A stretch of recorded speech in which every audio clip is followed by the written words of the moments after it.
back here at the National Firearms Museum here at NRA headquarters in Fairfax, Virginia, with Logan Metesh. Logan, welcome back to Curator's Corner. Thank you. I'm seeing rich wood tones and hues here. Yes. What do you have here for Curator's Corner? Well, there's something really special here today, John. The gun itself is a Kimber Classic Royal. It's a 1911 design. You can't go wrong with the Kimber. Can't go wrong with a 1911, right? Cannot go wrong with either of those. John Moses Browning design. Can't argue with a man whose middle name is Moses, right? But this gun has a very special history to it. Now, for the people who are familiar with our collection here, they know we've got some stuff from September 11th on display. We have a Smith & Wesson snub-nose revolver that was the backup gun to Officer Walter Weaver. This is also a September 11th gun, but a slightly different story to this piece.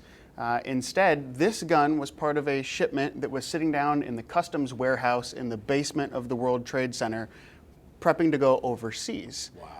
When the planes hit and everything collapsed on top of it. Now, obviously, the customs department's built pretty sturdy. Everything collapsed down on it, but these survived in the vault in the basement of the World Trade Center. Wow.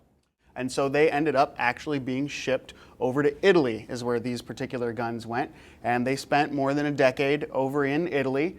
And there was a wonderful Italian gentleman who worked with a couple of our colleagues here in getting the gun re-imported to the United States and donated to the National Firearms Museum so that we could have it on display here.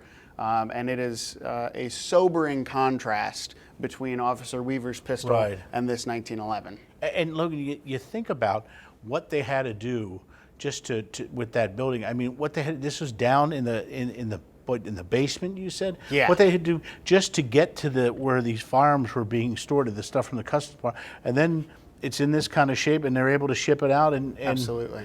That's amazing, I'll tell you. It really is. It's kind of a phoenix rising out of the ashes story. I mean, that's the beautiful thing with the building that we've built there again in New York. And this gun is kind of another phoenix, just like that building, rising from the ashes, and a nice reminder that life does go on, we are resilient, and we can come back from it. And we were talking with some of your colleagues in earlier Curator's Corners here about, you talk about a gun telling a story, but I mean, I've heard so many stories about 9/11, but I've never heard this story about that, and it's just so much happened and has coalesced around that I think it's really neat too that this gentleman made the effort to get that thing back here, because here, we're surrounded by this history, these firearms speaking to us, and that he did that and got it back here so everyone can enjoy it, not just somebody having it up on a shelf or in a vault, but we can all take advantage of that. Now, before we let you go, Kimber is just known for their work. Why is a Kimber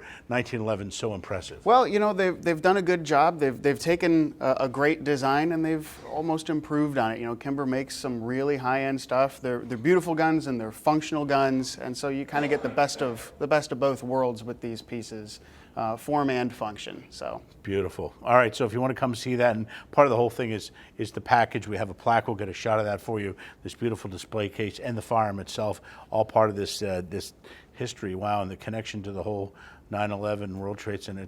It's really neat stuff. So how can folks come and see that here at the Firearms Museum? Absolutely. This gun is on display at NRA headquarters in Fairfax, Virginia. Open 364 days a year. Come check it out. Do the trifecta, the museum, the range, the cafe.